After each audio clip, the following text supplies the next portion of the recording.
Ya, salam, selamat pagi atau menjelang siang. Dan kita bersyukur kepada Tuhan atas segala kebaikannya dan anugerahnya.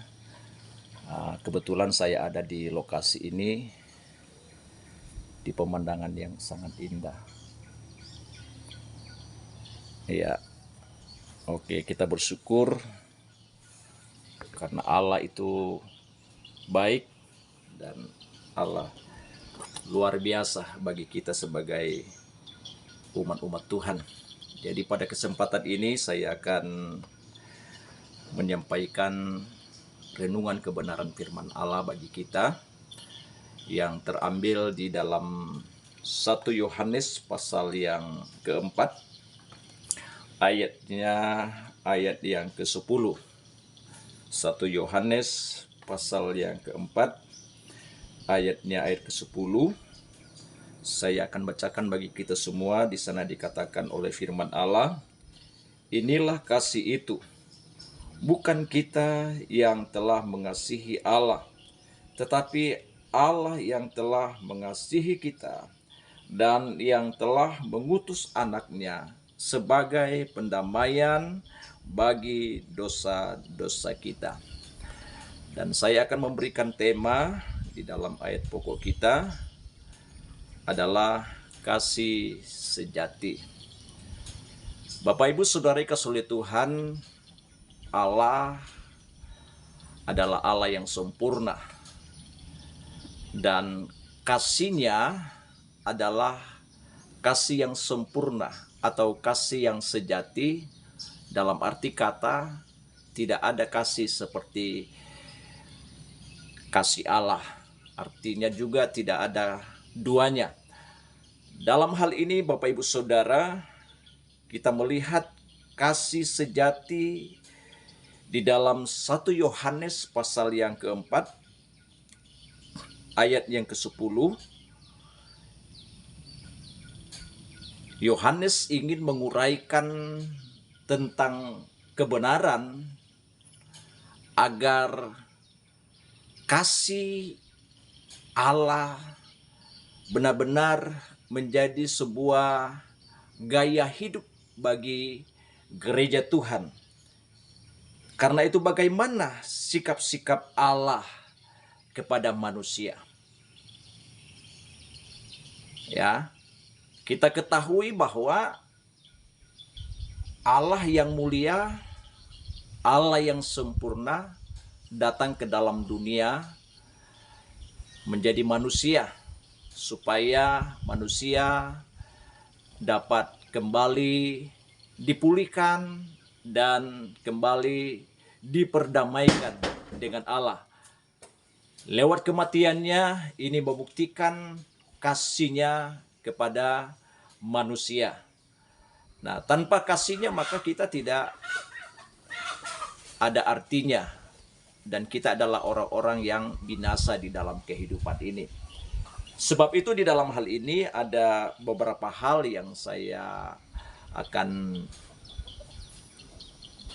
sampaikan dalam sikap Allah kepada kita sebagai manusia.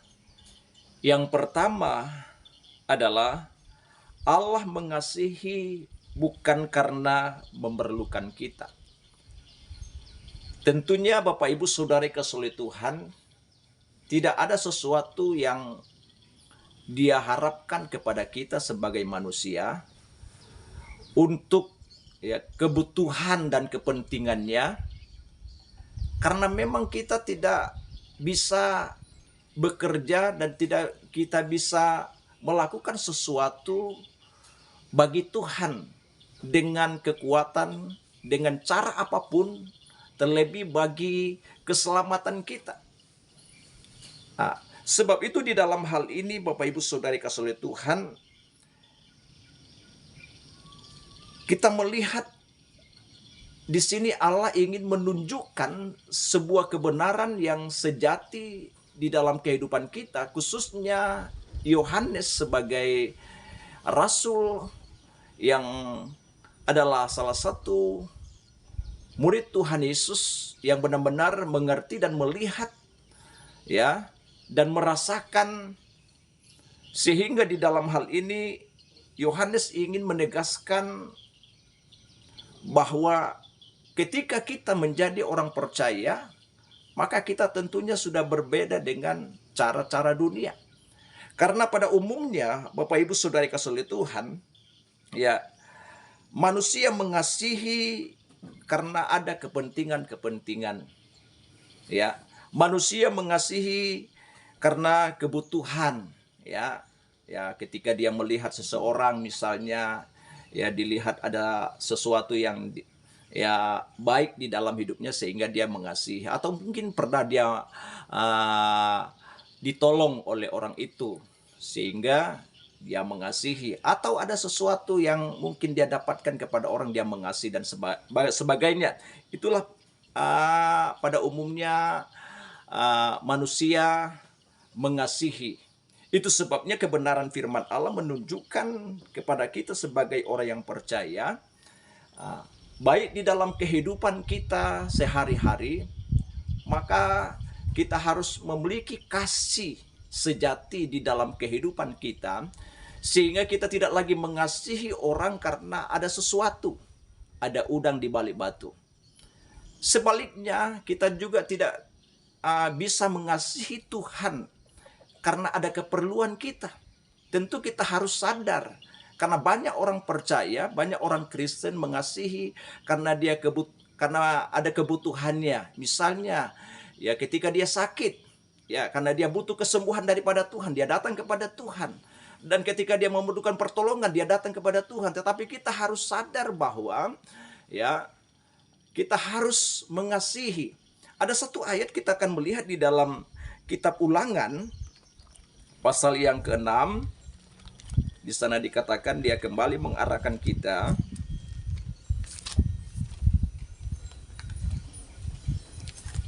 kitab Ulangan pasal yang ke-6. Ya, saya akan bacakan.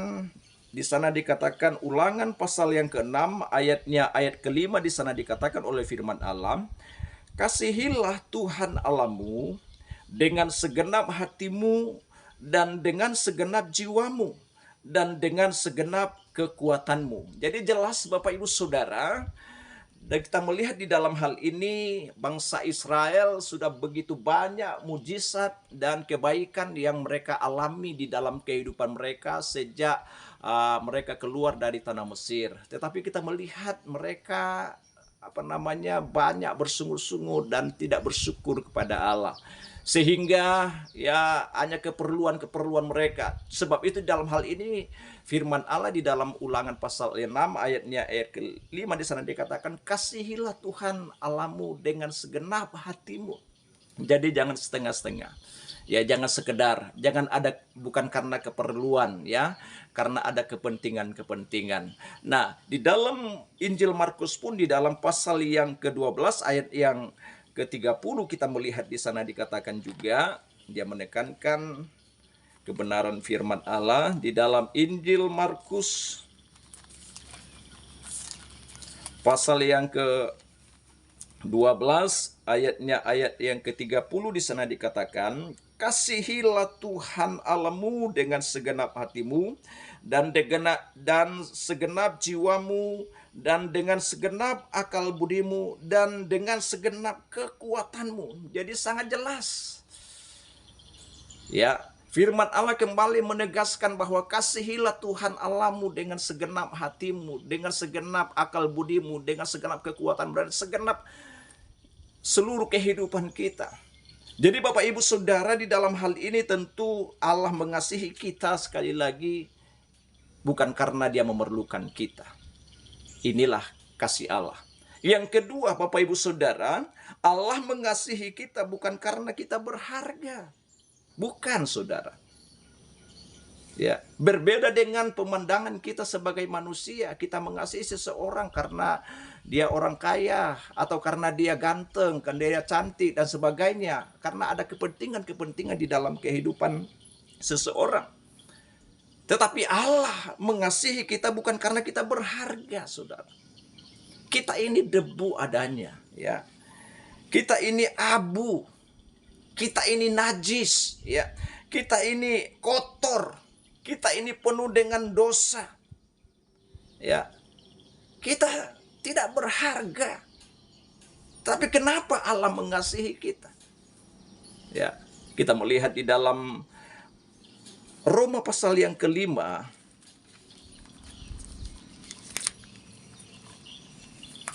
di dalam Roma pasal yang kelima ayat ke-8 di sana dikatakan oleh firman Allah. Roma pasal 5 ayat yang ke-8 di sana dikatakan oleh firman Allah, akan tetapi Allah menunjukkan kasih-Nya kepada kita oleh karena Kristus telah mati untuk kita ketika kita masih berdosa. Bapak Ibu Saudara, ya seperti saya katakan tadi, kita debu adanya. Kita adalah orang yang berdosa. Tetapi sekali lagi Allah mengasihi kita bukan karena kita berharga. Tapi di dalam ayat di dalam kitab Roma pasal yang kelima ayat yang ke-8 di sana dikatakan Yesus mati, ya, di atas kayu salib karena kita berdosa. Supaya apa? Nanti kita akan melihat di dalam hal ini supaya kehidupan kita. Nah, artinya di dalam hal ini kita harus memahami dan mengerti tentang kasih yang sejati itu agar kita tidak menyia-nyiakan.